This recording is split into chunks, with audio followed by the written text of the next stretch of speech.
아주 한국 기독교인들은 구제불능이라. 더 이상 답이 없어요. 다 지옥에 떨어져도 당연한 거지. 아주 이상한 게 아니야. 이상한 게. 목사들이 잡사들이 돼가지고 도대체 성경 역사는 뭔지도 모르고 분별할지도 모르고 성경을 제대로 해석할지도 모르고 성령님의 역사를 통하여 말씀을 전하는 것이 뭔지도 모르고 기가 막힌 세상에 사는 거예요. 우리 아이들도 신앙생활 하지만 얘네들이 성령 역사가 뭔지를 어찌 알아 얘네들이. 그러니까 신앙생활이 정상이냐 그 말, 정상이냐 그 말. 성령 역사가 뭔지를 어떻게 알아 얘네들이. 방은 좀 아는 게 성령 역사예요 그게. 성령 역사가 뭔지 어찌 알아 이놈들이 신앙생활을 못해 신앙이고 어릴 때부터 해와놓고 아무것도 모르는 거예요. 그러니까 주님하고는 사실 관계가 없다는 거지. 주님하고 관계 있으면 성령 역사하시면 알죠. 최소한은 우리가 성령님께서는 우리의 진리의 영 되시고 진리의 길로 인도하시기 때문에 내 생각, 내 말, 내 행동, 내 마음 속에 있는 것 등등을 다 살피게 하시는 거예요. 그러면 내가 육적이고 정욕적으로 뭔가를 말했어요. 그리고 내가 주님 앞에 살아간다면 내가 기도할 때 엎드릴 때에 성령님께서는 내가 영적인 어린아이일 때는 내가 육적으로 말한 것을 알게 해주셔요. 너가 어느 때 말한 것이 너 육신에서 나오는 말이야. 너 정욕에서 나오는 말이야. 알게 해주셔요. 왜? 회개해야 되니까. 물론 마귀가 역사에서 그렇게 말했어요. 성경 그걸 인정하지 않습니다. 성경 그걸 인정하지 않아요. 마귀가 역사에서 말할 수 있지만 그것은 내가 한 것이에요. 마귀가 유혹해서 아담이 선악과를 먹고 하와가 먹었을지라도 그건 아담과 하와가 먹은 거지. 마귀의 죄는 마귀의 죄고 아담의 죄나 하와의 죄는 또 그들의 죄일 뿐이에요. 그렇기 때문에 마귀가 역사에서 뭐라고 했다의 아니라 내가 정욕적으로 육신적으로 말하고 생각하고 행했는가? 아니면 성령님의 인도하심을 따라서 성령님과 한 영으로 합하여 하나님 안에서 내가 바르게 말하고 생각하고 행했는가? 그래서 영적인 어린아이들은 주님 앞에 기도하고 엎드릴 때에 성령님께서 깨닫게 해주신다 그 말이에요. 어떤 어린아이들요? 주님을 사랑하는 사람들. 주님을 사랑하는 사람들. 하나님을 사랑하는 자. 그들이 모든 것이 합력하여 선을 이루느니라 그러면 하나님을 사랑하는 자. 이해를 못할까봐 그 뜻대로 부르심을 받은 자. 이해를 못할까봐 그 두 개를 이퀄 같은 것이라고 하지만 다르게 설명하고 있어. 그러니까 하나님을 사랑하는 자는 던져버리고 그걸 먼저 해놓은 거예요. 그 뜻대로 부르심을 입은 자들에게는 모든 것이 합력할 선을 이룬다. 그러니까 나는 선택받은 하나님의 자녀야. 뜻대로 부르심 받은 거야. 그러니 하나님을 나는 안 사랑하고 세상을 사랑해도 상관없어. 아니면 내가 감성적으로 나는 진실하게 하나님을 사랑하고 있어. 그렇게 주장했던 많은 기독교인들이 있어 왔어요. 하나님을 사랑했어. 주님을 사랑했어. 주님께서는 나는 너희를 모른다. 그렇게 말씀하시겠다고 이야기하셨다는 거예요.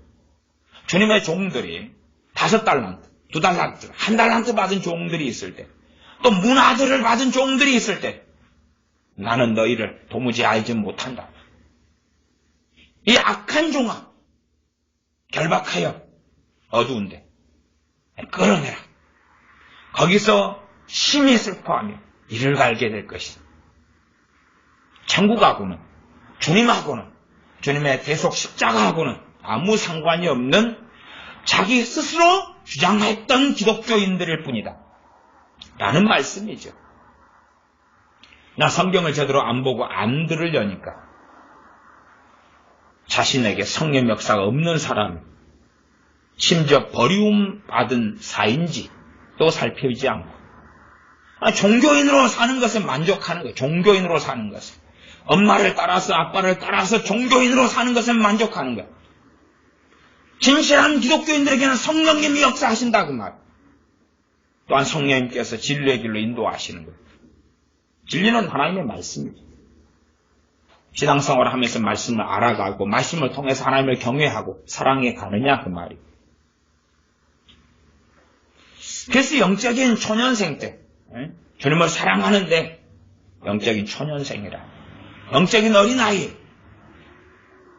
많이 넘어지고 많이 쓰러지고 많이 자빠져도 주님을 사랑하는데 허물이 많고 흠도 많은데 주님을 사랑하는 진실로 주님을 영접하고 믿고 따르는 주님을 영접한다는 게 당연한 뜻이잖아요. 예수님을 누구로 영접합니까?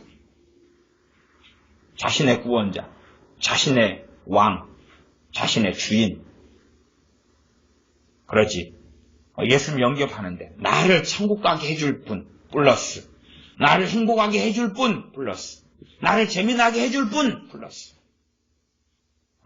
내가 마음대로 조종할 수 있는 분 플러스 내가 지배하고 이용해 먹을 수 있는 분 플러스 내가 기도하면 들어줄 수밖에 없는 분 플러스 내가 원하는 내 정욕대로 나를 사랑해 줄 수밖에 없는 예수님 플러스 어떻게 그런 예수님이 어디에가 있느냐 그 말이에요. 그런 예수님은 없어요.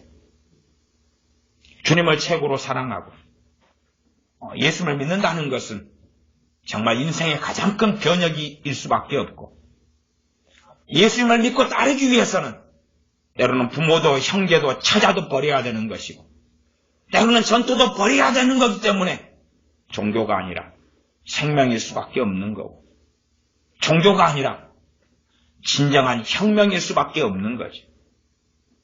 삶의 변혁을 가져올 수밖에 없지. 아니 남편과 아내를 바꾸어도 삶의 변혁이고 자녀가 없다가 자식을 낳아도 삶의 변혁인데 집이 없다가 집이 있는 삶도 많이 다르고 차가 없다가 차가 있는 삶도 많이 다를진데 주인을 바꾼 것이 왜 변혁이 아니겠느냐. 어떤 사람에게 변혁이 아닌 이유는 그들이 예수를 믿는다고 하지만 그건 종교적인 기독교일 뿐이고 주인을 바꾼 일이 아니기 때문에 그렇죠. 예수를 믿는다는 것은 주인을 바꾸는 사건이죠. 왜 변혁이 없죠? 중학교에 다니다가 고등학교에만 가도 변혁이 있고 유치원을 가다가 초등학교에만 가도 변혁이 있고 직장 들어가는 것과 알바하는 것도 변혁이 있고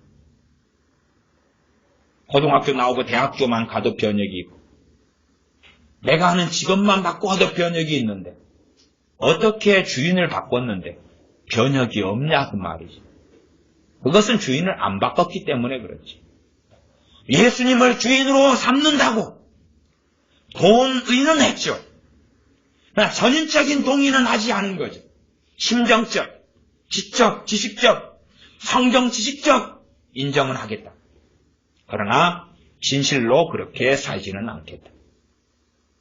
예수님이 나의 주인이기 때문에 주여, 주여, 주님, 주님 기도는 해주겠다마는 그러나 예수님 당신께서 따라오라는 그 길, 예수님을 주인 삼고 날마다 살아가는 그 길은 걸어가지 않겠다. 그렇기 때문에 태반의 기독교인들이 예수님을 영접하고 믿고 신앙생활 시작하지만 그들에게 성령님을 부으시는 그 놀라운 일에 그들의 성령을 부으시는 그것에 참여하는 자들을 무감스럽게 태반이 아니라는 사실이죠. 과연 주님을 영접했다고 주님을 주인으로 모셨다고 인정하실 거냐. 그래서 혼인잔치에도 두 종류의 사람이 나오죠. 청함을 받았어. 다 들어온 사람도. 택함을 받은 사람. 청함을 받았어. 길거리에 가서 소경이든 절름발이든 아무라도 와서 청해라. 나 예복 입었느냐 입지 않았느냐. 그 다음에 택함인데 이제 하나님의 선택이 그 다음에 하나님의 선택이 그 다음에 청함 받아서 들어온 다음에 주인이 다녀본 거지. 그리고 어떤 사람을 만났는데 예복을 입지 않았지. 친구여, 왜 예복을 입지 않았느냐? 지옥으로 영원히 추가. 그러니까 지금 현재 기독교 안에는 예복 입지 않고 청함만 받은 자들이 가득하다는 이야기죠. 예수님의 주인이 아닌 사람들. 그냥 주여라고, 주님이라고, 그냥 불러주기만 하는 사람들. 왜 믿는 사람들에게, 예수님을 주님으로 믿는 사람들에게 성령님을 부으시냐, 그러면, 성령님을 보내시느냐, 그러면, 그들을 보호하시기 위함입니다. 예수님을 믿는 사람들 끝까지 보호해서 천국으로 데려가시기 위하여 성령님을 부으셨어요. 성령님을 스승으로, 보호자로, 헬퍼로, 보혜사로, 카운셀러로 보내심이죠. 그러나 성령님을 보내셨다, 성령님이 내게 부음받으셨다라고 주장하는 많은 기독교인들에게 성령님은 어디 계시냐 그 말이죠. 나의 하루의 삶에서, 나의 일주일의 삶에서, 나의 한 달의 삶에서, 나의 기도 생활에서, 나의 말씀 생활에서, 나의 예배에서, 나의 찬양에서, 나의 학교 공부 중에, 나의 직장 생활 속에서 성령님은 어디 계시냐? 어디 계시냐? 그래서 많은 기독교인들은 계실 겁니다. 계실 겁니다. 어디에 가요? 언제요? 계실 겁니다. 계실 겁니다. 계실 거예요. 심지어는 성경 66권을 내가 가지고 있기 때문에, 성경책을 내가 2만원, 3만원 주고 샀기 때문에 내게는 성령님이 계실 겁니다. 내가 영접기도 했기 때문에 성령님이 계실 겁니다. 아니, 계시면 당신의 삶에서 당신을 모든 진리의 길로 인도하시고, 당신을 보호하시며, 장래일을 알리시며 당신과 함께 하실 터인데, 그 성령님의 일하심과 사역은 어디 있습니까? 계실 거예요. 아니면 찬양을 좀 부르고 복음성가 부를 때 제 마음이 흥분되더라고요. 제 마음이 흥분되더라고요. 그것을 고상한 말로 제 마음이, 은혜가 제 마음에 왔어요. 감동되었어요. 성경 읽을 때 감동되었어요. 기도를 하고 손을 들고 기도하는데 뭔가 찌릿찌릿했어요. 그것이 바로 성령님의 임재예요. 정신 나간 소리를 합니다. 손이 찌릿찌릿하는 것은 너무 쉽습니다. 건전지 2개 갖다가 꽂아도 찌릿찌릿하고, 아니면 콘센트에 그냥 확 손가락 찔러버리면 아주 화끈하게 찌릿찌릿합니다. 아니, 찌릿찌릿한 것, 그렇게 성령님 역사를 안 하신다는 건 아니에요. 그런 건 있어요. 있어요. 그러나 그걸로써 성령님이 내게 역사하시느냐 안 하느냐로 검정표로 삼는다면, 아니면 불이 임해서 뜨겁다, 그걸 검증표로 삼는다면 잘못된 것이요. 우리 시골 우리 모친님 어제 신방을 갔었죠. 근데 2주 전에, 구정 전에 신방을 갔다가, 또 구정 기간 그때 한 번 또 갔다가, 그리고 또 어제 또 갔다가, 그리고 이제 몸이 수술을 하시고 많이 아프시고, 거동도 어려우시고 정신도 막 그러시고, 근데 함께 기도하고, 그리고 왔는데 어제 최근에만 3번째인데 신방 갔을 때 모친님 하신 말씀이 너무 막 겨울인데도 열이 나고 뜨거웠어. 방에 가만히 있을 수 없어서 자꾸 돌아다닌다. 막 몸에 열이 나니까 뜨거우니까. 노인들은 몸이 차가우면서 몸이 병들어가는 거예요, 일반적으로. 근데 그 차갑던 그분이 이제 뜨거운 거예요. 성령의 불이 임하니까, 치유의 불이 임하니까 뜨거운 거예요. 그럼 열기가 계속 나니까 가만히 죽치고 방 안에 아이고 아파, 아이고 죽겠어, 그리고 앉아있을 수 없었다는 거예요. 그러니까 밖으로 계속 돌아다니시는데도, 그러니까 그래 돌아다니니까 또 무릎이 아파 그러시는 거예요. 무릎 아픈 건 정상이시고, 그렇게 돌아다니셔야지 아픈 무릎이 더 좋아지고, 그리고 근육도 생기고 더 건강해지시는 거니까. 막 뜨겁고 열이 막 나고. 그렇게 성령님이 역사하시죠. 치유로 역사하시죠. 그러나 그 증상과 현상이 있다 해서 나는 하나님과 함께하고 있고 바르게 삽니다라고 주장하면 말도 안 되는 이야기다, 그 말이에요. 그게 아니에요. 오히려 내게 보편적인 성령의 역사하심이 날마다 있어가지고, 그래가지고 플러스 찌릿찌릿한 것도 있어요. 간혹. 불이 오는 것도 있어요. 성령 임재의 역사하심의 어떤 증상과 현상이 있어요. 그래야지만이 조금에 참작할 수 있는 이야기다 그 말이에요. 역으로 가면 잘못된 거예요. 내 삶 속에, 내 말 속에, 내 생각 속에, 내 행동 속에, 내 심령 속에 성령의 역사하심이 있어요. 그리고 육체적으로도 찌릿찌릿한 것도 간혹 있고, 불이 많은 것도 있고, 아니면 전기가 통하는 것도 있고, 이런 여러 가지, 때론 진동도 있고, 이런 것이 있어요. 할 때에, 그것이 좀 믿을 수 있는 것일 수도 있겠네요. 그렇게 말할 수 있는 거지. 현상에 치우치고 집착해가지고, 찌릿찌릿하니까, 손 들고 기도하니까 손이 찌릿찌릿했어요. 찬양을 하니까 뜨거운 것이 뭘로 없지다. 부부 생활할 때에 상대방이 마음에 안 드는 짓만 해도 뜨거운 것이 올라오는 거예요. 근데 그게 성령의 역사겠어요? 천불이 나는 거지. 이 몸의 현상들을 가지고 더러운 귀신은 장난과 농간을 너무 많이 합니다. 왜? 멍청이들한테. 거꾸로 바꾸라고, 순서를 바꾸라고. 찌릿찌릿하기 때문에 너 자신이 하나님 안에 있다는 거 확신하라고. 불이 임하기 때문에 너가 진정한 하나님의 사람이라고 확신하라고. 웃기는 소리죠. 대부분의 불이 오는 것은 치유와 관련된 것이 많아요. 치유와 관련된. 그러면 치유하시는데 치유를 받으면서 성령의 불이 임하는 사람이 바르기 때문에 치유가 임하는 게 아니잖아요. 하나님의 긍휼과 자비 때문에 치유가 임하는 거예요. 주 예수 그리스도의 은혜로 인한 증거기 때문에 그런 거예요. 오히려 거꾸로 주님께서는 사도들이나 빌립 집사님이나 기적과 이적과 치유를 행하면서 그러면서 하나님의 은혜와 사랑, 살아계심을 발견하고 복음을 받아들이는 일들이 거꾸로 많았어요. 불신자들이 세상 사람들이 귀신이 쫓겨나가고 치유가 일어나면서 주님께 돌아오는 일들이 많았다 그 말이에요. 그러지 그런 현상이 있었기 때문에 치유가 일어나기 때문에 내가 진정한 하나님의 사람이고 우리가 바릅니다 라고 말하면 그들은 뭘 알지 못하는 거짓말 장애들이 되고 만다 그 말이에요. 사무엘상 10장의 본문입니다. 사무엘상 10장의 본문 5절부터 읽겠습니다.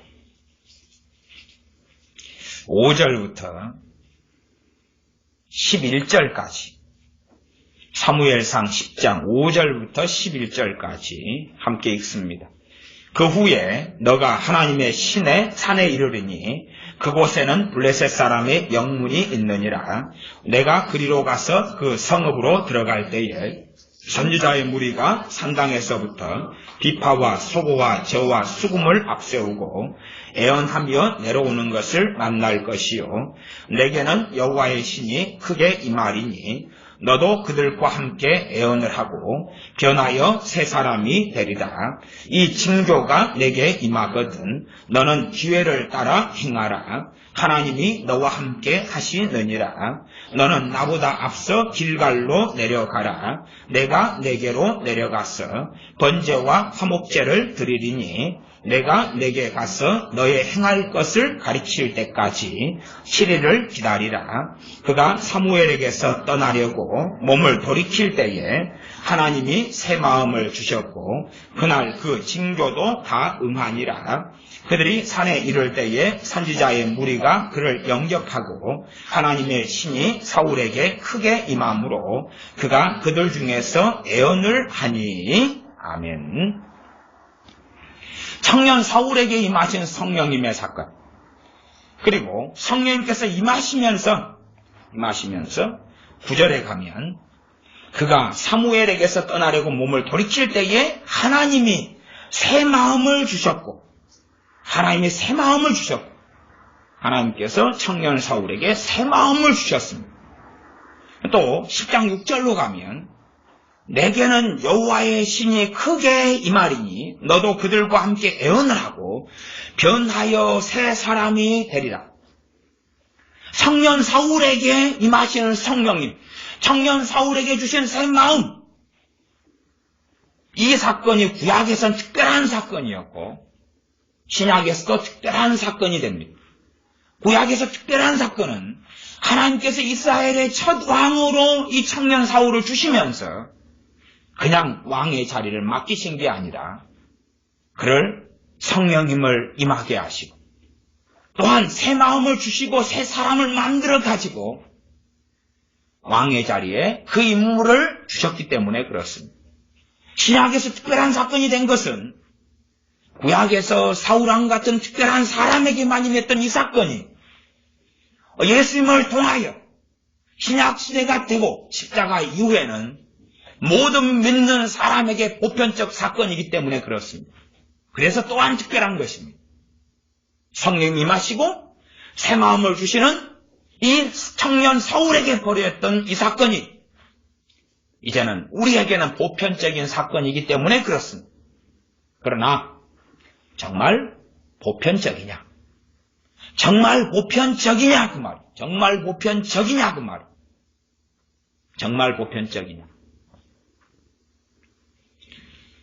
주님께서 내가 의인을 부르러 온 것이 아니라 죄인을 부르러 왔다 그렇게 말씀합니다. 사람들은 성경을 제대로 해석하려고 하지를 않습니다. 그 말씀이 어떤 의미인지를 잘 해석을 안 하려고 그래요. 눈에 보이는 대로 자기에게 유리하게. 그러면 노아가 왜 하나님께 은혜를 입죠? 노아 빼놓고는 당대의 의인이 없었잖아요. 하나님이 죄인을 부르러 오신 하나님은 항상 진리인데 노아 말고 지멋대로 살아가는 노아의 시대 때 대홍수를 통하여 멸망시킨 그들을 다 불러야 될 거 아니에요. 그들을 다 방주에 집어넣어야지. 어느 날 고넬료가 이방인 로마 군대 백부장인 고넬료가 하나님을 섬기고 있는데 그에게 하나님께서 천사를 보내셔서 피장 시몬의 집에 있는 시몬 베드로를 청해서 하나님의 말씀을 들으라 그러는 겁니다. 내 구제와 내 기도가 여호와께 상달되었다. 그러면 하나님께 기도하고 하나님을 경외했던 고넬료에게가 아니라 의인이 아니라 죄인을 부르러 왔노라 그러니까 자기 멋대로 해석해서 천사들이 모든 집에다 하나님께서 모든 집에다 천사들 다 보내야 되는 거 그렇지 않나요? 여러분 아버님 집에 어머니 집에 친정에 자기 집에 자기 형제 집에 부모네 집에 자식들 집에 하나님의 천사를 다 보내야 되죠. 안 그랬잖아요. 하나님을 경외했던 그 사람 하나님 앞에 기도하고 구제했던 그 사람에게 천사를 보내시고 베드로 사도를 통하여 복음을 들으라고 하고 그리고 고넬료와 그가 함께한 권속들이 고넬료가 하나님을 경외함으로 그와 함께했던 병사들조차도 그의 종들조차도 그의 가족들조차도 하나님을 경외하는 이들이 많았지. 그래서 그 권속들이 함께 모여서 베드로 사도의 말씀 복음을 들을 때에 그들을 함께 성령님이 임하셔서 각 사람 그 모인 모든 이들에게 성령님을 부어주셨죠. 그러면 도대체 죄인을 부르러 오셨다는 말씀이 뭐냐 그 말이에요 도대체. 장기와 세리를 부르셨죠. 삭개오 세리장을 부르셨죠. 성경을 제대로 뭔가를 이해해야 되죠 도대체. 멍청이가 돼가지고 성경을 멋대로 해석해서 자기 편의적으로 장난질을 치는 사람들이 얼마나 많은지 몰라요. 성경을 제대로 해석할 수 없으면 목사가 되지를 말고 강단에 서지를 말고 성경을 제대로 해석할 수 없으면 주둥아리를 다물고 극단적인 성경 해석, 자기 보기 아름다운 성경 해석을 끄집어내서 사람들 즐겁게 하는 그 짓거리를 뭐 하려고 하냐 그 말이에요.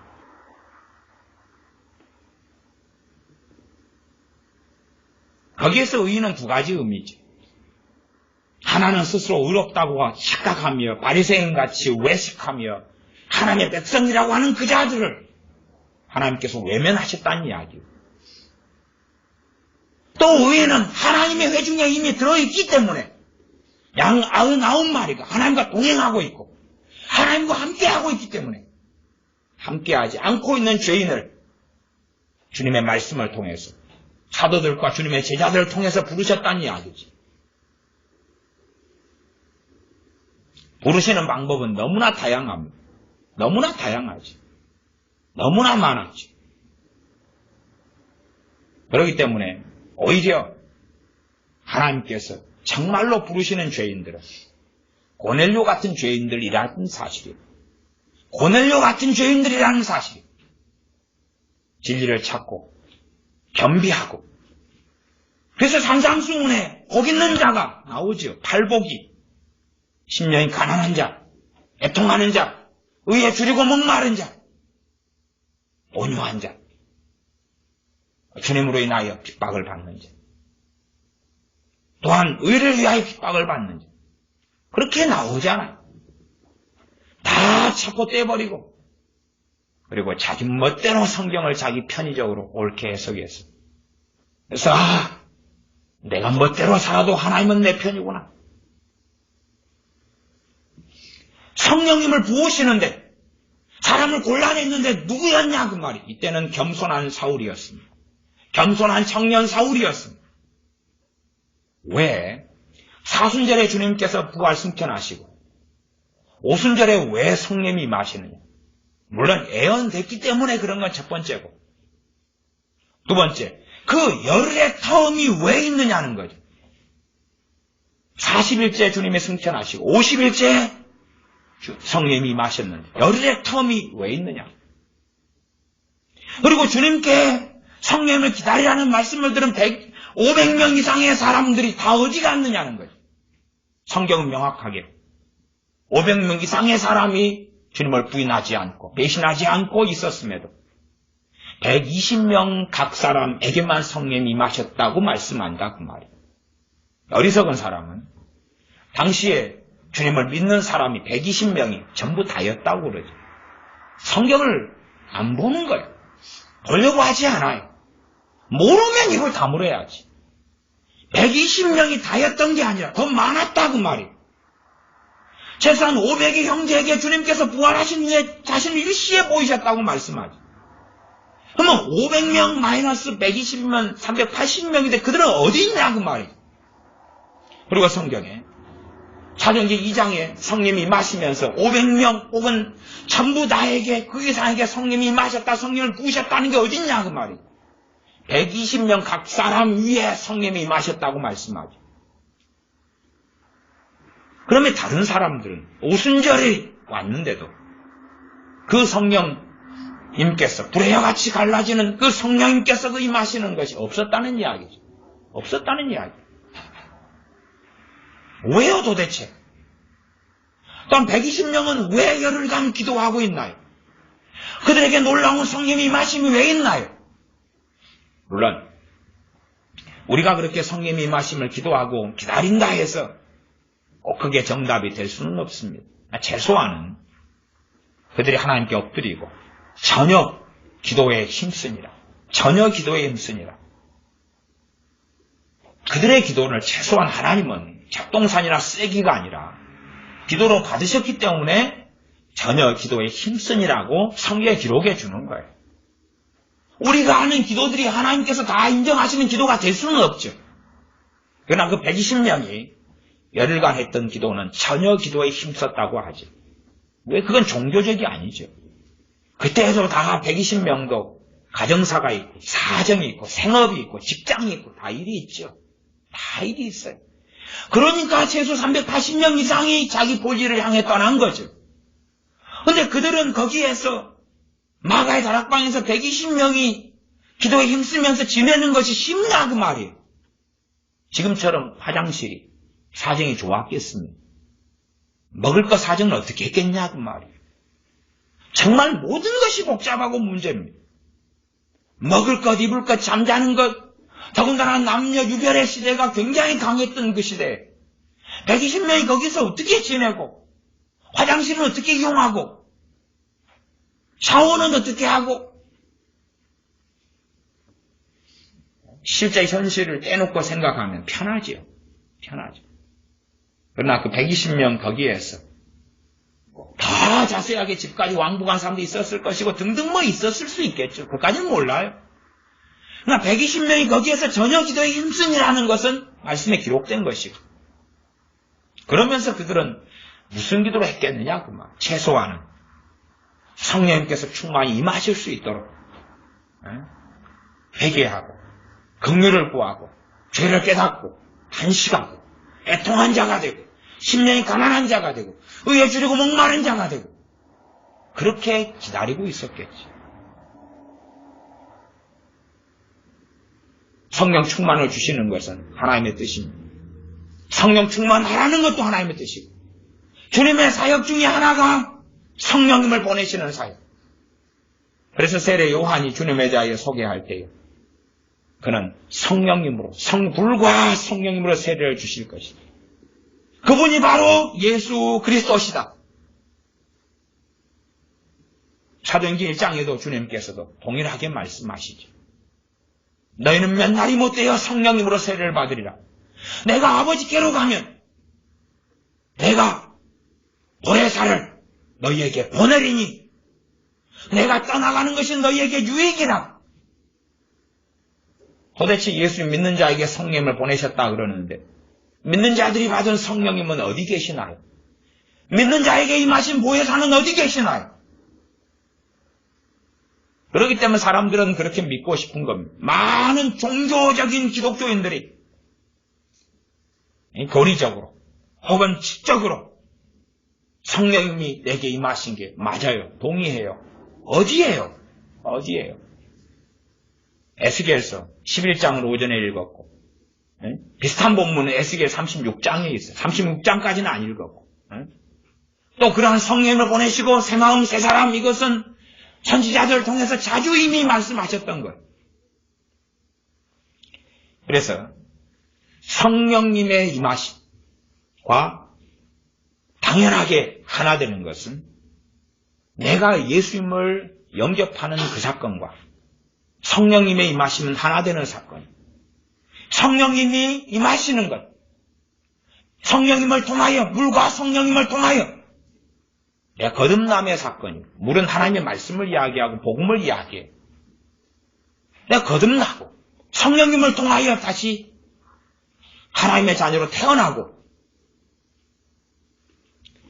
그 다음에 성령님께서 내게 임하시고 역사하시는 것인데 그렇게 함께 가는 것인데 근데 그 임하신 성령님과 내가 새 사람이 되고 새 마음을 가지는 것과는 하나가 되어 있다 그 말이에요.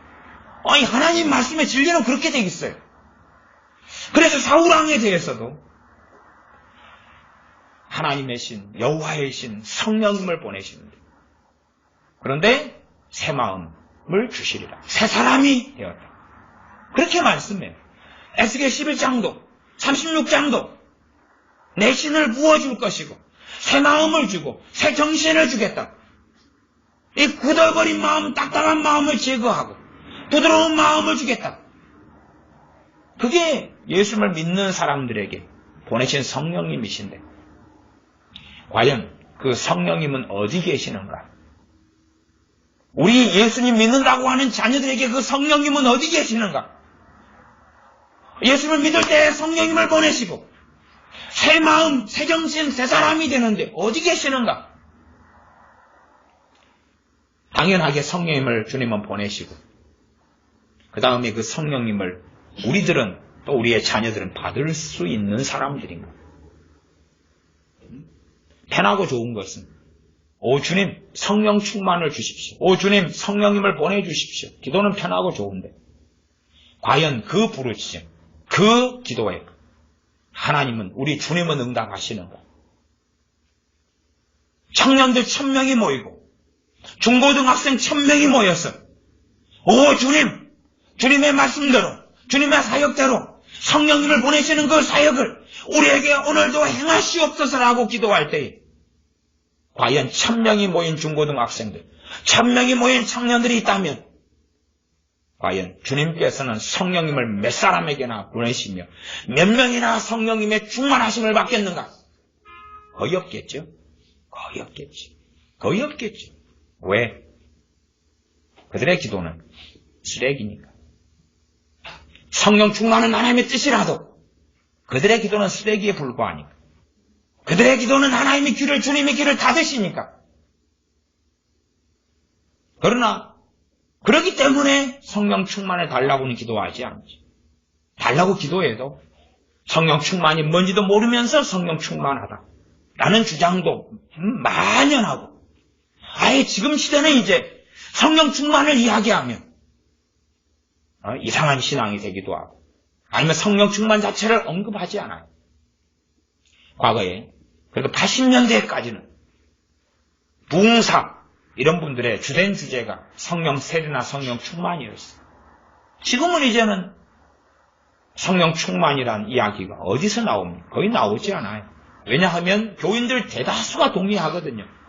그 괴로운 이야기 하지 마세요. 내가 성령 충만하지 않은 줄은 알아요. 그러나 그건 다 대동소이한 상황이고, 성령 충만하지 않은 우리들에게도 성령님은 충만히 역사하신다고 우리 서로 믿고들 삽시다. 왜? 성령 충만하지 않다는 걸 인정하면 비참하니까. 성령 충만하지 않다고 인정하면 내 삶이 잘못되었다는 것을, 내 오늘이 어제가, 내 올해가 작년이 잘못되었다는 것을 시인할 수밖에 없습니다. 정말로 주님의 길을 걷는 사람들은 무능력하기 때문에 성령님이 아니고서는 주님을 따르는 길을 걸어갈 수가 없습니다. 세상의 삶은 성령님 없어도 살아가요. 세상 사람들, 성공한 사람들 많고 잘 나가는 사람들 많아요. 세상에서는 성령님 아니고도 유능한 삶이 가능하다 그 말이에요. 물론 사도 바울이 사도행전에서 설교했던 것처럼 하나님으로 인하여 기동하고 살아가고 있지만, 그것은 또한 하나님의, 또한 성령님의 보편적인 사역이고, 제가 말씀드리는 것은 성경에 있는 믿는 사람에게 성령을 부어주시고 성령님께서 역사하시는 성령님의 은총과 특별 사역을 이야기하는 거예요. 그 성령님의 특별 사역인 성령 충만이나 성령 세례나 성령 인도하심이나 성령 열매 맺게 하심이나 그런 것들은 믿는 사람에게만 주시는 건데, 그것이 내게 없다는 것을 인정하고 신한다는 것은 얼마나 큰 참담함이기 때문에 성령님을 이제는 구하지 않게 되었지. 괜히 구해봐야 성령 충만하지 않고 성령 역사하지 않는다, 역사하시지 않고 일하시지 않는다, 그럼 나는 누구인가 고심해야 되니까. 그러나 정말 주님을 따르고 세상을 따라 사는 사람이 아니라 하나님의 말씀을 따라 주님을 따르기 원하는 사람은 무능하기 때문에 성령님을 구하고, 성령님은 자주 우리를 충만케 하시며 주님께서는 우리를 자주 충만케 하신다는 사실이에요. 왜냐하면 성령님이 아니고서는 죄와 싸워 이길 수 없고, 성령님이 아니고서는 하나님 말씀을 제대로 깨달을 수 없고 알 수 없기 때문에, 성령님이 아닐진데 이 말씀은 진리의 영생 성령님께서 주관하시는 건데 성령님이 아니고서 어떻게 말씀을 알아요? 그럴 수 없기 때문에.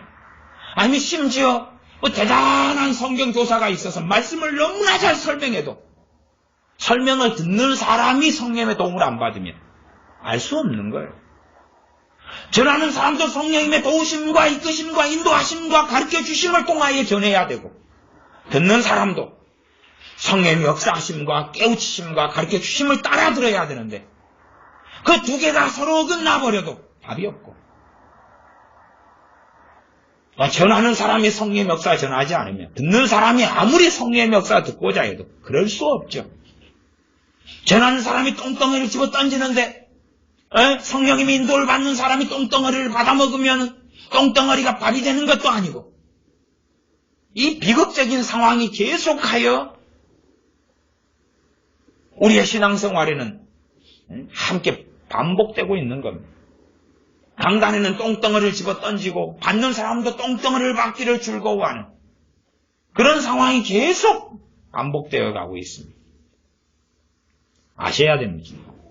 예수님 영접하는 것과 새 사람이 되는 것이 함께 가는 사건이에요.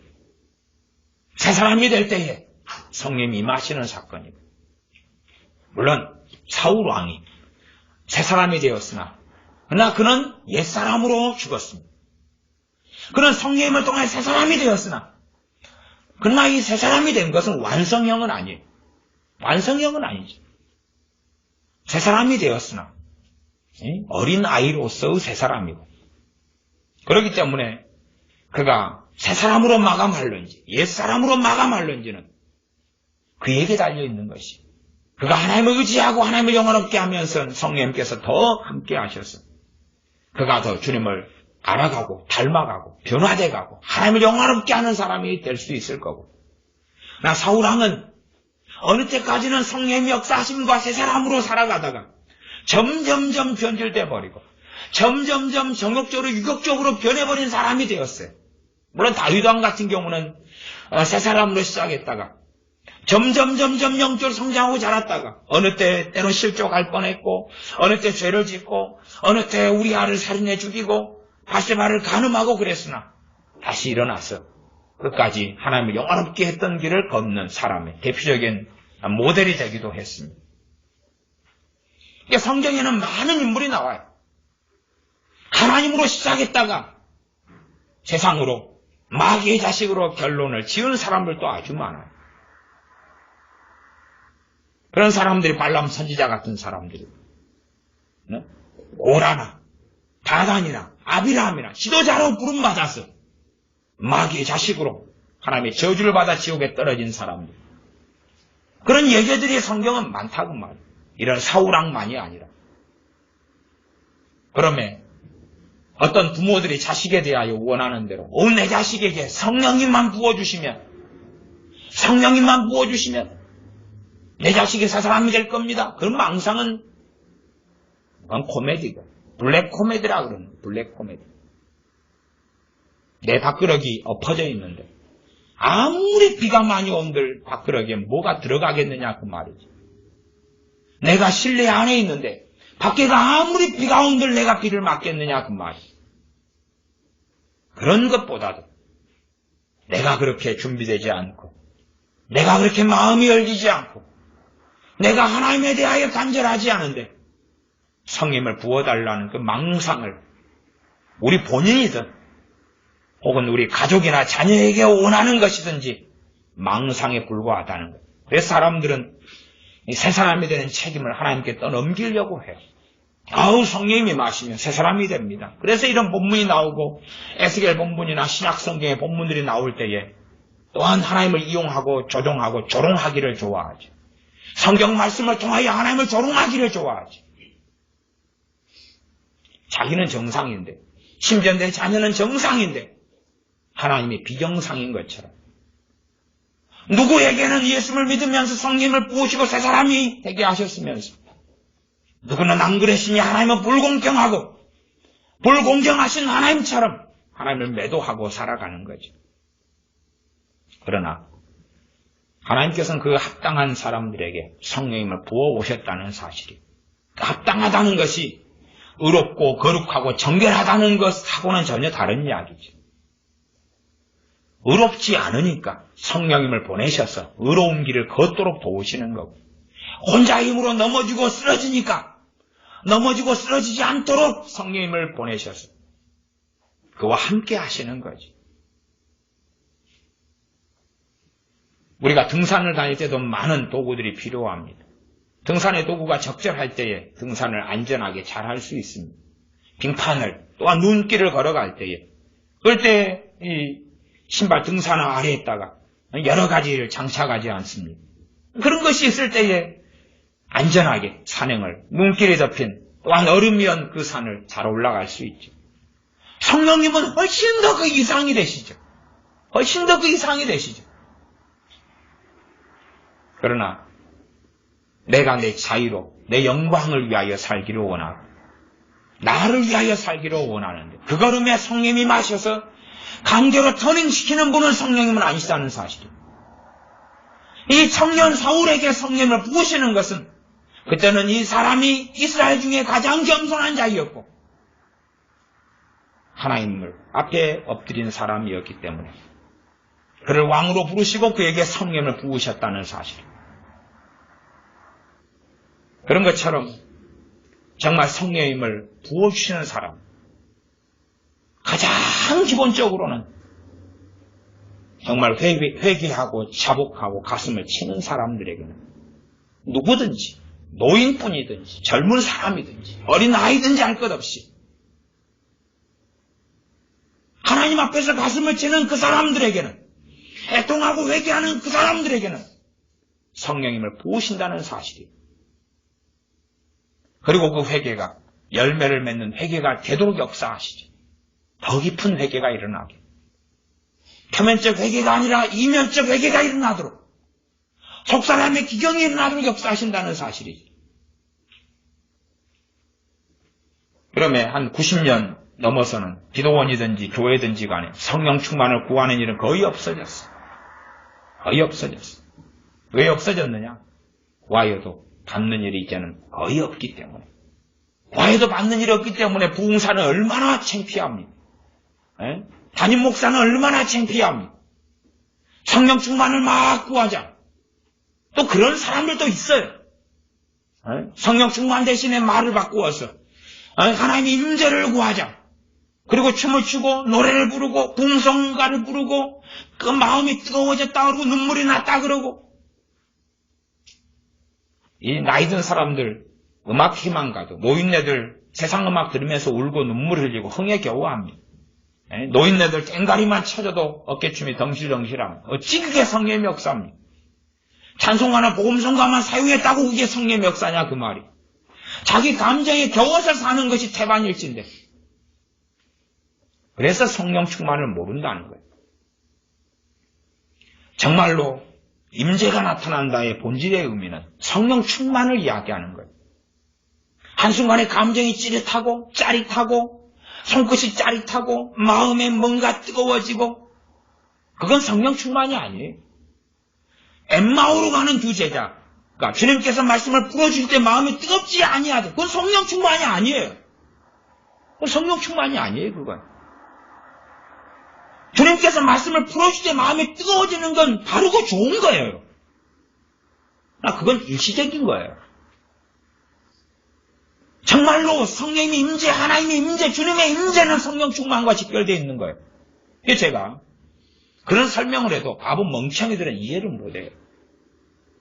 주님의 임재와 성령 충만이 직결되어 있다는 것을 설명을 해도 이해를 못해, 바보 멍청이들은. 왜? 그러면 자기들이 주님의 임재라고 주장했던 대부분이 부정돼야 되니까. 아니, 성령님께서 임하셨는데 뭐 하려고 임하시냐고 막 충만케 하시려고 새 사람, 새 영, 새 마음을 주시고 진리의 길로 인도하시려고 임하시는데 어디 칠랑이 팔랑이 하는 이 사람의 작심삼일보다 심한 갈대처럼 변화되는 마음처럼 잠깐 으쌰 임했다가 뿅 사라졌다가 임했다가 사라졌다가 그런 것이 어떻게 성령의 역사냐 그 말이에요. 성령님께서 충만케 하시 역사하시면 오래갑니다. 오래가요. 그건 어떤 감정, 감동을 넘어서는 거예요. 넘어서는 거단 말이에요. 그래서 내가 성령님께 충만케 하시면 그래도 잘못된 행동을 해요. 그러면 성령님께서 자꾸만 떠올리게 해주시고 떠올리게 해주고 생각나게 하시고 회개하도록 자꾸만 이끄시고 잘못된 마음을 먹어요. 성령님께서 자꾸만 인도하시고 생각나게 하시고 떠올리게 하시고 사람들과 만나서 대화를 많이 했는데 성령님께 기도를 도우시는데 기도하려고 앉아있으면 내가 잘못한 대화들이 마음이 아프고 잘못한 대화들이 떠오르고 성령 충만할 때 누구하고 만나고 대화를 30분 하고 뒤로 돌아섰는데 아차차 내가 잘못한 대화가 많겠다 하는 마음에 뭔가가 와요. 그런 과정을 많이 거치면서야 성령님께서 말하게 하심으로 말하는 걸 배울 수가 있어요. 그것을 더 많이 거쳐야지 사도고 선지자고 목사고 복음 전하는 자고 교사하고 그를 부르심을 받는 거예요. 제 안에서 오전에 말씀드렸잖아요. 내가 우주선 운전사가 되든 비행사가 되든 삶은 이 땅에 기반하고 살아가는 거다 그 말. 우주선 타고 다니는 이야기를 꺼낼 때에 뭘 모르는 사람은 당신이 최고의 수준이군요. 말할지 몰라도 우주 여행은 잠깐이고 이 땅에 와서는 직장에 다니고 운전하고 걸어다니고 집에 살림살이하고 집에 가정생활하고 거기에서 성령님의 인도하심과 이끄심을 모르는데 허황된 비행기 타고 다니는 이야기, 우주선 타고 다니는 이야기를 할 때 그 진정성이 있겠느냐 그 말이. 그건 없는 거예요. 그러면서 내가 사도니 선지자니 임내 하고 주장하는 많은 자들이 자기가 무슨 대화를 했는데 돌아놓고 났더니 그거 책망하시더라. 저 같은 경우는 웃습니다. 비웃습니다. 비웃어요. 왜? 그건 영적 어린아이를 주님이 성령님이 다루시는 것이거든요. 40살 돼가지고 길 가다가 똥 마려워서 바지에 쌌더니 질척질척해서 엄마가 때 끼워놓으마 그러더라. 그러면 비웃지요. 그거 이야기 듣고 안 비웃습니까? 비웃지요. 최소한 그러려면 10살짜리가 바지에 똥을 쌌는데 엄마가 야단치더라. 그래도 복잡한 이야기예요. 근데 나는 사도입니다. 선지자입니다. 그런데 누구하고 대화했다가 지나놓고 난 다음에 성령님이 그것에 대해서 네 잘못 말했다고 책망하시더라. 그건 성령 충만한 어린아이가 그것을 몇 년 경험하면서 이제는 성령님을 따라 말하고 행하고 마음 먹고 하나님이 기뻐하시는 말과 행동하는 걸 배우고 그러는 아주 영적인 어린아이, 성령 충만한 어린아이 과정에서 경험하는 거거든요. 그러니까 제가 그렇게 말해도 그것이 뭔지를 모른다면 영적 어린아이도 안 보냈다는 이야기니까 그런 자들하고 무슨 이야기를 하겠냐고 말. 대한민국 자칭 기독교인이라고 하는 사람들은 영적인 어린아이도 안 되는 사람들이 땅에 깔렸어요. 최소한은 과거에는 내가 그걸 경험했다가 미혹당하거나 어리석어지거나 육신적이 되어서 이 사울왕처럼 성령이 어릴 때 소멸하다가 그러다가 이제 완전히 그냥 하나님과 관계가 끝장나버리는 그런 단계까지는 안 갔을지언정 이제 성령의 역사가 없는 육신에 속한 자로 살아가는 내가 그렇게 되었습니다라고 탄식이나 하고 회개라도 한다면 좀 그나마 가능성이 있을 터인데 나도 그런 건 과거에 체험해봤어요. 그러나 지금은 지금이고 과거는 과거겠지. 내 겉사람은 후패하나 내 속사람 내 속은 날로 새롭도다. 그렇게 말씀하시는데 과거에 자기가 주님의 은혜를 받고 있었던 그것이 시작에 불과했는데 그것을 끝으로 만들어버리는 작종들이 하는 짓거리는 소리가 나도 그것은 체험해봤다는 거지.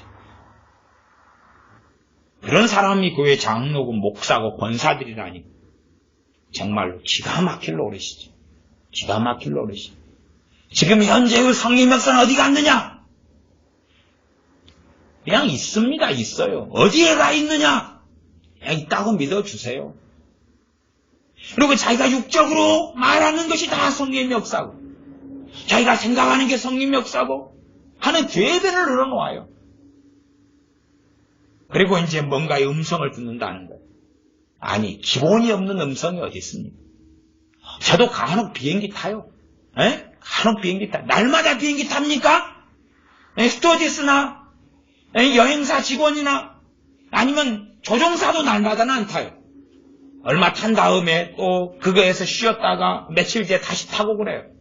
저도 간혹 비행기 탄다니까요. 그러나 그것이 성령 역사의 보편적인 게 아니라 그건 특별한 거예요. 그냥 특별한 거예요.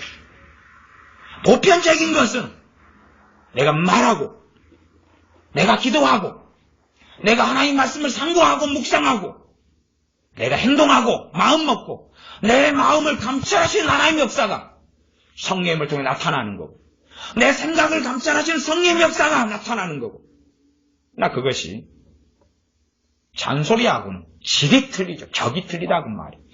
귀신의 역사는 잔소리 같은 거예요. 잔소리 같은 거. 잔소리 같은 거.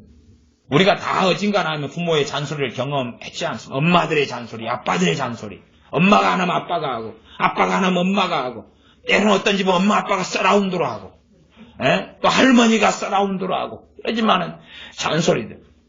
잔소리는 뭐예요? 쉽게 고칠 수 없는 걸 계속하여 괴롭히는 것이다. 물론 여러 잔소리의 종류들은 있습니다. 계속 그냥 딱딱딱딱딱 하는 거예요. 그리고 성령님도 꼭 지 엄마처럼 그렇게 한다고 생각하는 거예요.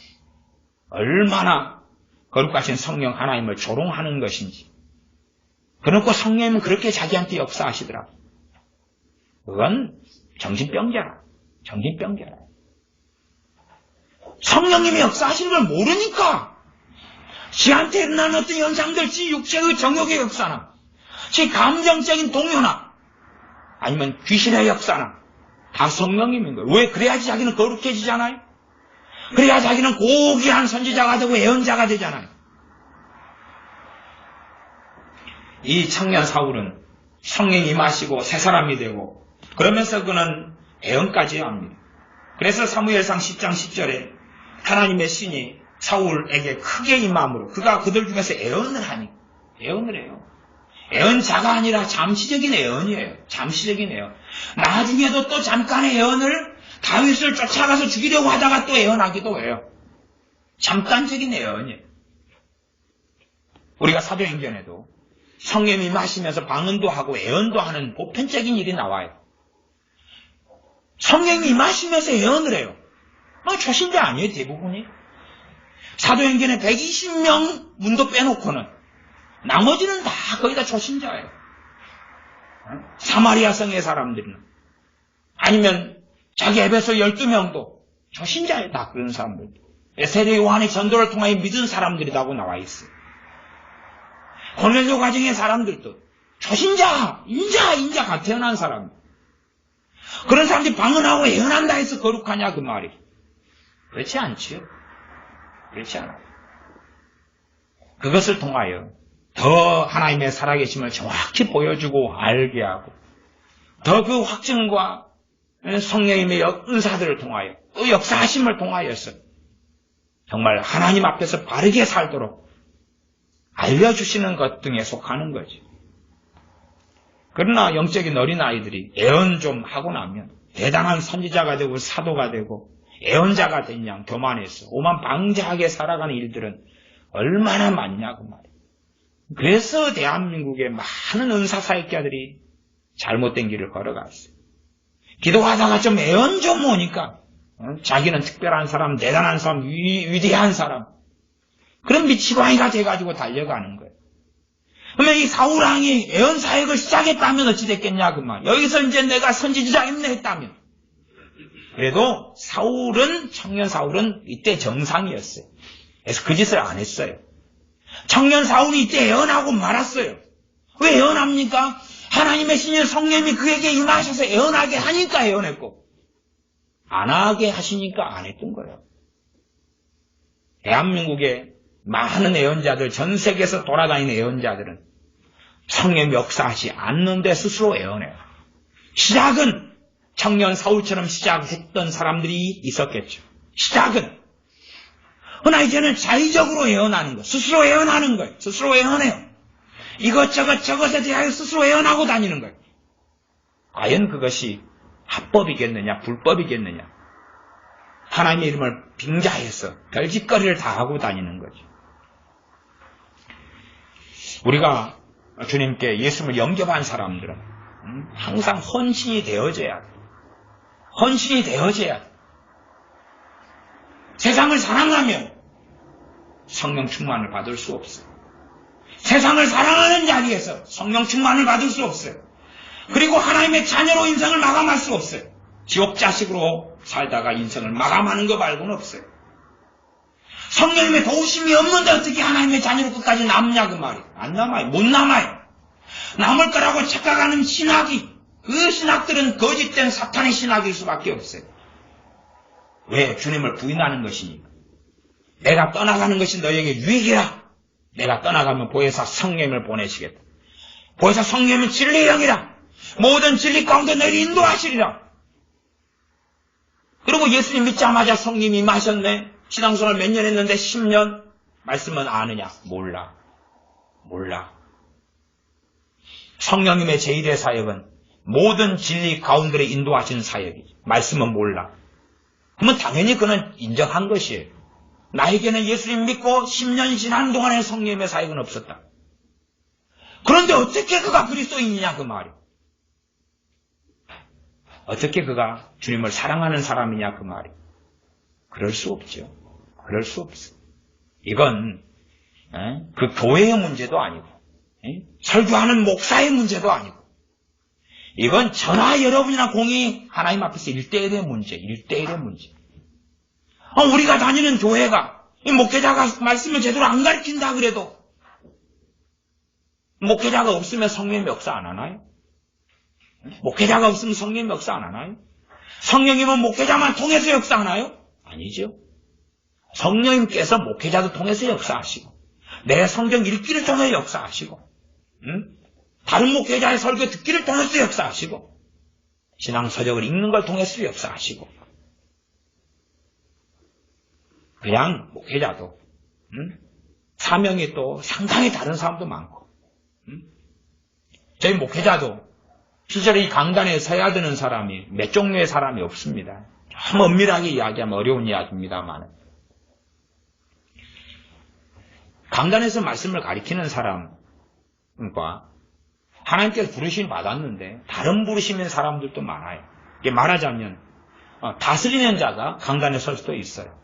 다스리는 자가. 그건 말씀 사역은 아니에요. 구제하는 자가 강단에 설 수도 있어요. 목사는 타이틀을 가지고. 왜? 구제하는 은사를 받으면 사랑처럼 느껴지거든요. 구제와 사랑은 다른 거예요. 섬기는 자가 강단에 설 수도 있어요. 그건 말씀 사역은 아니거든요.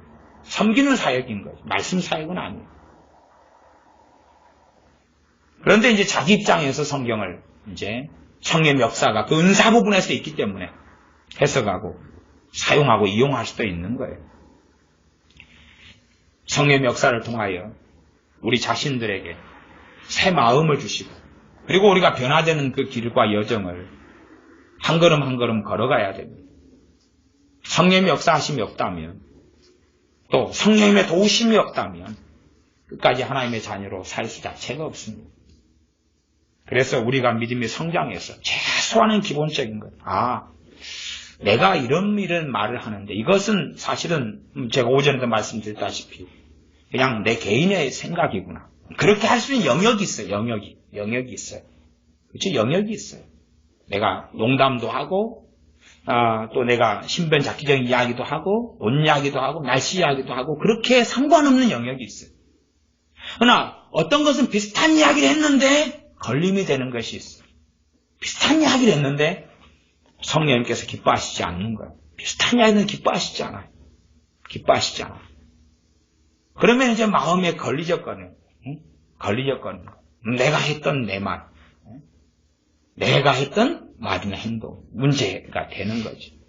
그러면서 그런 여정을 많이 하면서 다듬어 가가지고 이제 믿음이 성장해 가는 거예요.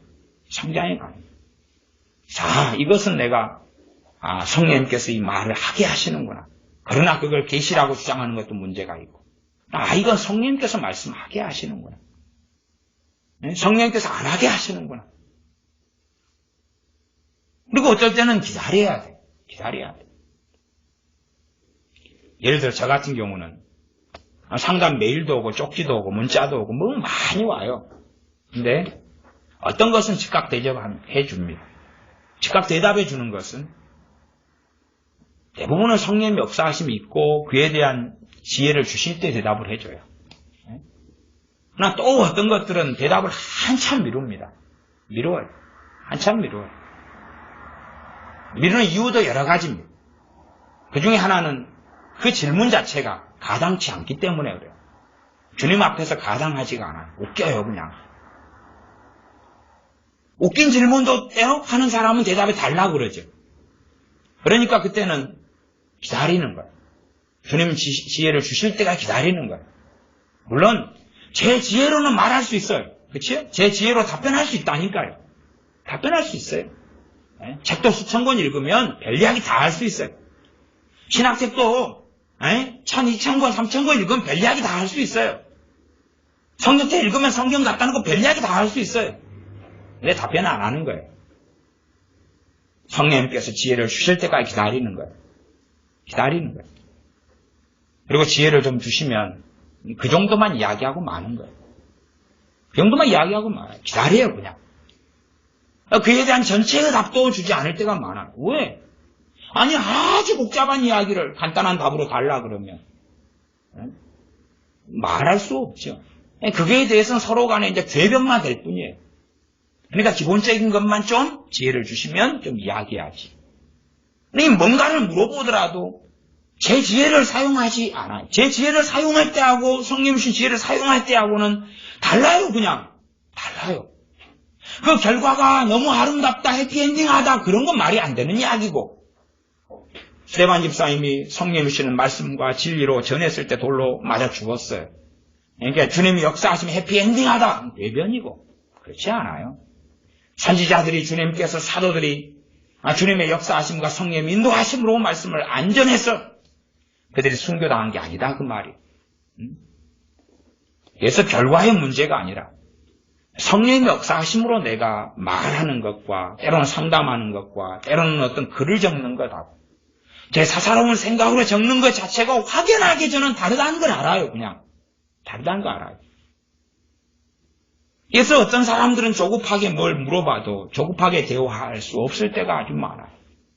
상대방이 육으로 나오고 내가 육으로 반응할 수는 없거든요. 육은 육이고 영은 영이에요. 살리는 것은 영이니 육은 무익하니라.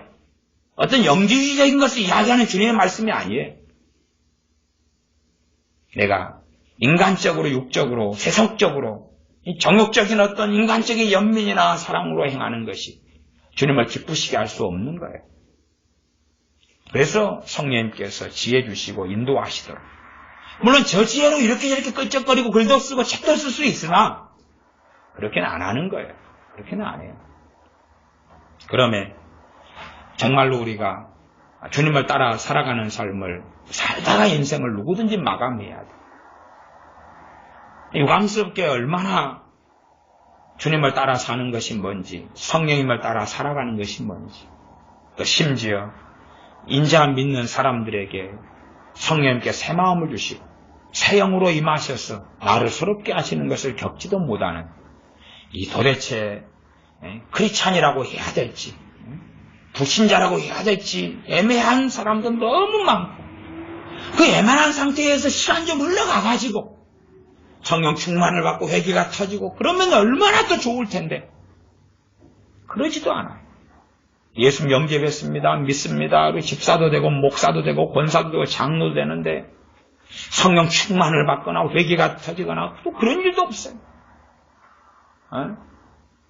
최소한 그런 사람은 성령께서 임하시는 게 뭐고 성령 충만이 뭐고 좀 어느 정도 아니까.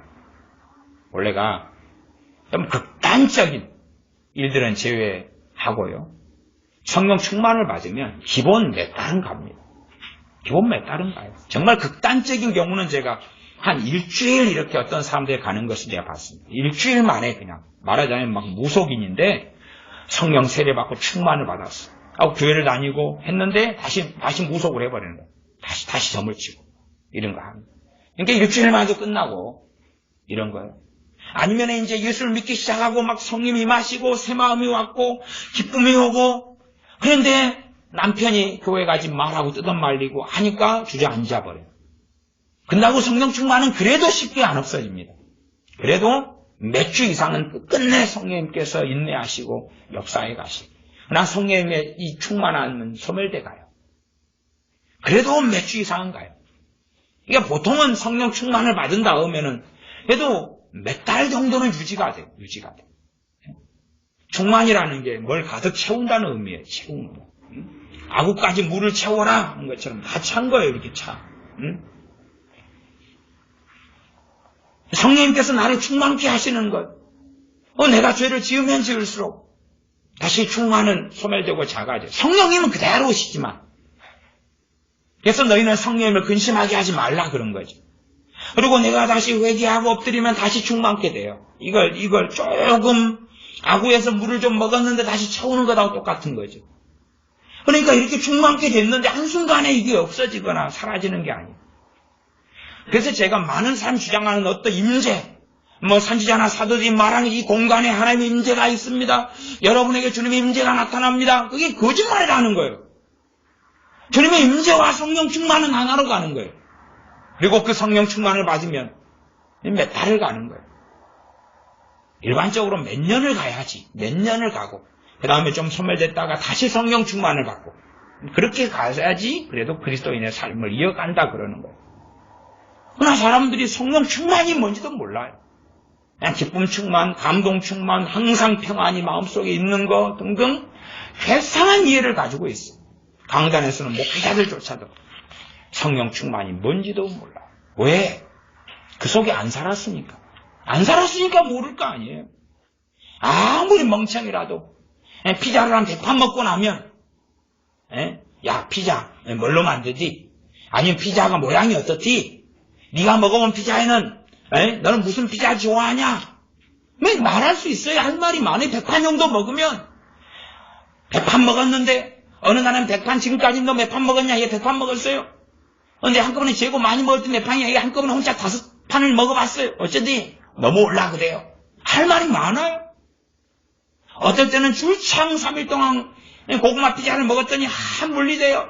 할 말이 많다니까요. 고구마 피자는 뭐 들었지? 고구마가 들었더라고요. 할 말이 많은 거예요. 성령 충만을 받은 사람은 받아본 사람은 성령 충만을 아니까 할 말이 많은 거예요. 모르는 사람은 할 말이 없으니까 말 안 하고 또 말하더라도 말한 걸 들으면 저 사람이 가짜인지 진짜인지가 드러나는 거예요. 왜? 황당한 이야기를 하니까. 황당한 이야기. 그래서 이 거짓 선지자들이 임재 항상 주장하는 임재, 주의 임재. 왜?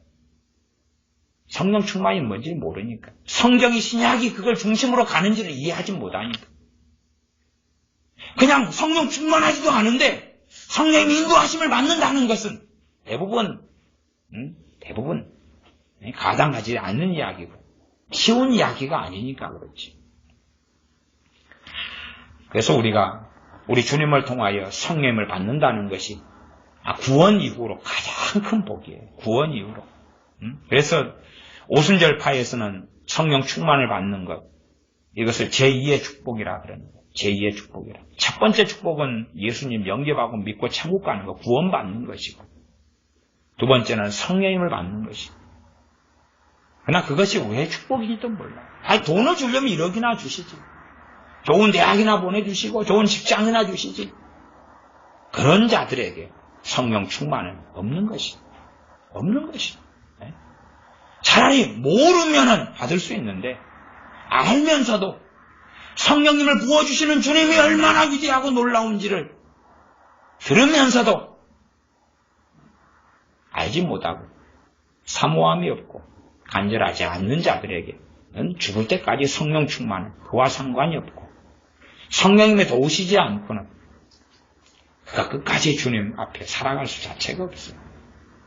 물론 종교인인 기독교인은 남지. 종교인은 기독교인. 주여 주여 하는 자마다 다 하나님 나라에 들어올 것이 아니고 다만 하늘에 계신 내 아버지 뜻대로 하는 자라야 천국에 들어올 것이다. 아버지 하나님 말씀대로 살아가려면 성령의 도우심이 아니고 내 육으로는 첫째는 말씀을 제대로 깨닫지도 못하고 두 번째는 깨달아도 행할 힘이 없다는 거예요. 깨달아도 어떻게 살 바를 알지 못한다는 이야기입니다. 이 어려운 시대일수록 또한 대한민국의 참담한 시대일수록 성령 충만을 받고 또한 성령님의 인도하심을 받고 성령님을 소멸하지 않고 성령님을 근심시키지 않고 그리고 살아갈 때에 우리가 선한 길로 인도하심을 받을 수 있게 됩니다. 기도하겠습니다. 살아계신 아버지 하나님, 아들을 보내시고 아들 되신 주님을 통하여 또한 성령님을 보내주심 감사합니다. 우리는 끊임없이 우리 자신이 주인이 되고 왕이 되어서 내 마음, 내 뜻, 내 정욕, 내 지혜, 내 판단대로 살아가기를 원하고 기도합니다.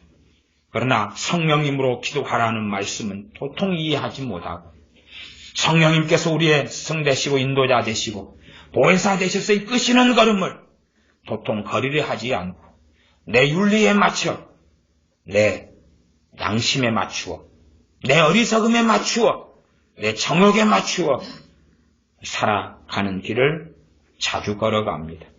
그러나 주님을 닮아가는 장성한 그리스도의 분량에 이르기 위하여서 성령님이 아니시면 주님을 따라갈 수 없고 말씀을 깨닫고 알 수 없고 우리의 심령을 제대로 돌이킬 수 없사온즉 주님께서 우리에게 성령 충만을 부어주시옵소서.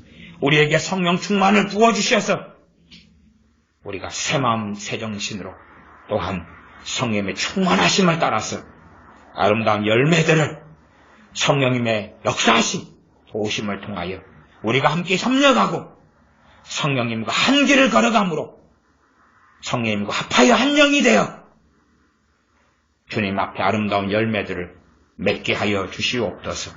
우리 주 예수님의 이름으로 기도하옵나이다. 아멘. 함께 기도하겠습니다.